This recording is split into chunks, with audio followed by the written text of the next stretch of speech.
Greetings to you all. My name is BenjaminFerencz.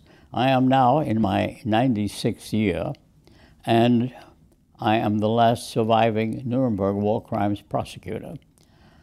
I was pleased to receive an invitation from an organization called Jewish Culture in Sweden that requested me to sum up something about what the Nuremberg trials and the subsequent Nuremberg trials were about, and my own personal experiences connected with those efforts.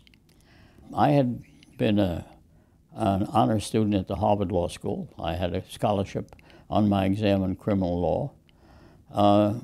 At that time, there were not many Jews at the Harvard Law School, and it was rather unusual, particularly since I came from a very poor family. We were immigrants to the United States. I came as an infant. My father had no skills which were saleable in America. He became a janitor in a tenement house, and that was my earliest recollections began that way, in a place called Hell's Kitchen, which was a high-density crime area. I was fortunate to be able to go to good schools, and at Harvard I was also focusing on crime prevention, which was my chosen goal. When the war broke out, I managed to get into the Army. I did not qualify for the Air Force because I was very short, and they said my legs wouldn't reach the pedals. But I got in as a private, and since I had a background in law and war crimes, I was assigned to the artillery, where I knew absolutely nothing. And in that capacity, I was a member of General Patton's army, and we chased the Germans back to Berlin and fought all the battles in which I was involved. My most interesting feature of my wartime assignment was to be assigned to become a war crimes investigator. The Allied powers, including Roosevelt at that time, before Truman took over, had determined that the Germans would be held to account for all of their crimes. Everyone knows about the International Military Tribunal. There, Justice Robert Jackson, the most distinguished jurist in the United States, was chief of prosecutor for the United States, and the British and the French and the Russians also sent their chief prosecutors, and they accused about 22 Nazi leaders led by Hermann Goering of a whole host of crimes. The trials didn't last very long, several months, and they were very well reported in the press everywhere. And Hermann Goering committed suicide after he was sentenced to death. I would pick up my personal involvement after that date. When the International Military Tribunal was coming to an end, the United States, then led by President Truman, decided that we should have more trials in order to give a more comprehensive picture of how it could be possible that a country like Germany, highly educated, civilized, and powerful, could allow and permit and encourage and commit the horrible crimes which I had personally witnessed as I entered the concentration camps, with the bodies in the crematoria and the dead bodies lying all around, etc. I needn't go into the horrible details because they are too horrible to recall and really too difficult for a rational human mind to comprehend. And when the war was over, I was recruited to go back to Germany together with Telford Taylor, who was assigned by President Truman to be the chief of counsel for a dozen subsequent trials, as they were called, following the International Military Tribunal. My first assignment from General Taylor, with whom I was later a law partner, was to go to Berlin and gather evidence which would be used against the suspects in all the different fields: the German doctors who performed medical experiments, the lawyers who perverted the law, the industrialists who built concentration camps to work people to death, the military who cooperated with the SS themselves. So this was the panorama that we were going to open up to the public. And he said, "Ben, you know about investigating. You've done this during the war. Go and get the evidence so that we can present a credible case against the suspects." And I did that. And one of my researchers in Berlin came upon a set of archives called, in German, Ereignismeldungen aus der USSR, which means situation reports from the Eastern Front. And these were reports of special squads called Einsatzgruppen, special groups, reporting on how they were carrying out their assignment. And their assignment was to kill, without pity or remorse, every single Jewish man, woman, or child they could lay their hands on. They do the same to the gypsies. Why? Why did they kill the little children and the babies? Because they had Jewish blood. And if there was any Jewish blood in the family line, even if it was a woman who married a Jew, she should be killed, and he should be killed, even if he was a hero of World War I. This was decided at the Wannsee Conference, a big meeting of SS and Nazi leaders, took place in Berlin on a lake called the Wannsee before they planned. They planned to kill all the Jews in Europe, and they had them listed by country. I don't remember what the figures were for Sweden, but Sweden had given refuge to a large number of Jewish refugees during the Nazi period as well. And names like Dag Hammarskjöld and others were well known. So this trial sought to establish a principle of law that all human beings are entitled to live in peace and dignity regardless of their race or creed. All of the defendants were convicted. The lead defendant, Dr. Otto Ohlendorf, I use as an example, fairly typical. Educated, Dr. Ohlendorf, general in the SS, father of 5 children, an intelligent man who was fairly honest. He said he killed all those people because they supported, the Jews supported the Bolsheviks. Therefore, you have to kill them and kill their children, because when they grow up, if they saw that we'd killed their parents, they would become enemies of Germany, and they would have to take care of that too, because they were interested in long-range security for their country. And why did you kill the gypsies? Well, nobody trusts the gypsies. They would play both sides of the street, so you have to kill them and kill their children too. On that reasoning, his unit killed 90,000 Jews, including the little job of Babi Yar. The Einsatzgruppen in 1941 killed 33,000, and they reported that in their top secret German reports.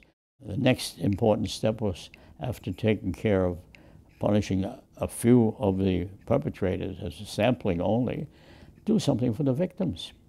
And I stayed on in Germany and set up the restitution programs to provide return, first of all, of property which had been stolen or was heirless, to provide individual compensation for the surviving Nazi victims, and to the State of Israel, which gave refuge to the victims, and which were expenses which Germany would have had to bear and was in opposition to at that time. So these were new principles of equity and law, which I was putting into practice, which became a rather large organization, because we then had to lobby the German parliament. We had to set up legal aid offices around the world. We had one in Stockholm as well, the United Restitution Organization, to help the individuals with their claims. This was a second phase about which very little is known, because the Germans, it's nothing to brag about to say that we paid billions of dollars, as they did, in compensation, small sums to individual survivors, because it only emphasized the magnitude of the crimes. And of course, the new generation says, well, we didn't do it, why should we pay? And that's understandable. And Germany, fortunately, has a completely new way of thinking about these problems. The Germans offered to give me their highest civilian award, the Verdienstkreuz Erste Klasse.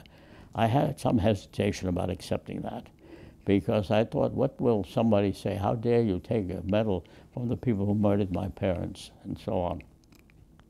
But I thought about it, and I talked to some of the Nazi survivor groups, and I said, look, it would be unfair. Germany's reaching out. They're trying to make a gesture. They did it with the restitution program, compensation programs. They want to tell me that even if I was the prosecutor, they appreciated what I was doing, and that's how they could do it, and I accepted the award. The French also gave me a membership in the Legion of Honor, which is very interesting, but I didn't earn it.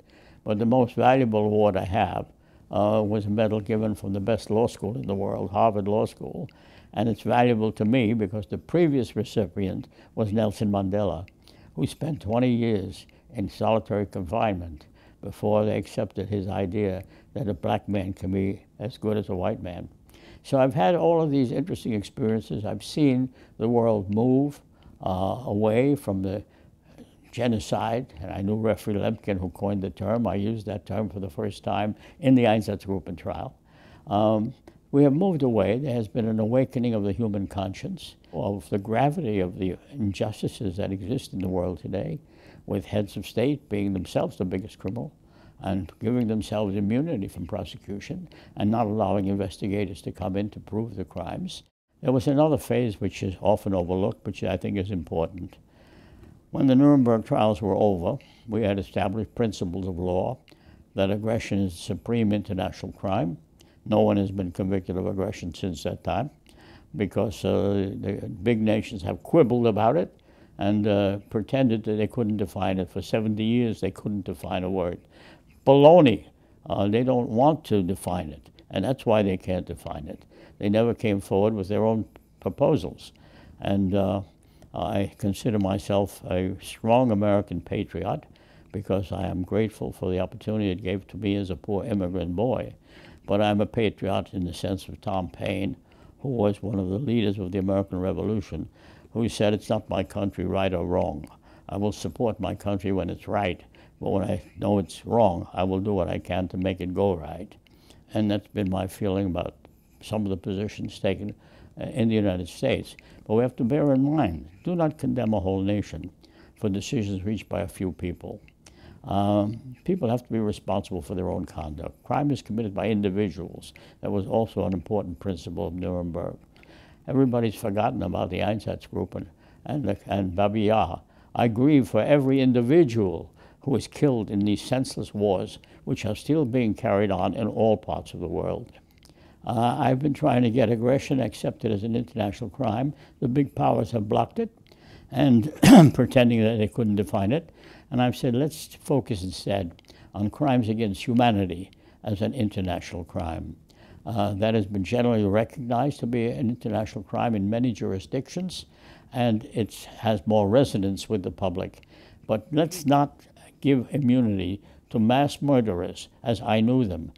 I know that war makes murderers out of otherwise decent people, and I would like to eliminate war as an instrumentality for settling disputes, particularly in the cyberspace age. And we are beginning with the International Criminal Court to approach a rational legal approach to dealing with the problems of persecution and murder, racial murder, hate crimes, and so on, which still exists in various parts of the world. Sweden has been largely spared much of that compared to other countries. And I want to convey my appreciation to the Swedish government and to all the Swedish public who are responsible for having a humane approach to differences among different people. Sweden is a sheltered corner, and the Swedish have been a model of how a nation can be at peace without spending all of its assets on armaments. We must bear in mind that we must find a new way of dealing with differences of that kind by peaceful means, and by peaceful means only, to learn tolerance, learn compassion, learn the meaning of understanding the other fellow's point of view. Sweden is a good example of being able to do that. So it's a dangerous world we live in. I won't be here much longer. I don't think I'm immortal. And I can only pass on the advice to try to inculcate in others a change of heart and mind. Let them recognize that even if there are differences which are deeply felt through reasons of religion or nationality or economics or anything, you settle those differences not by killing the adversary or somebody connected vaguely to them, but by compromising and understanding it and having it judicially settled without the use of force. So that's my conclusion. After a very interesting life, I have no complaints.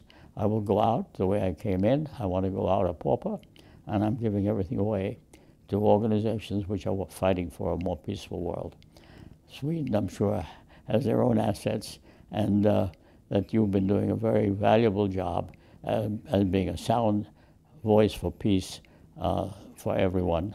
And I convey my appreciation to the government as well. Thank you and good luck.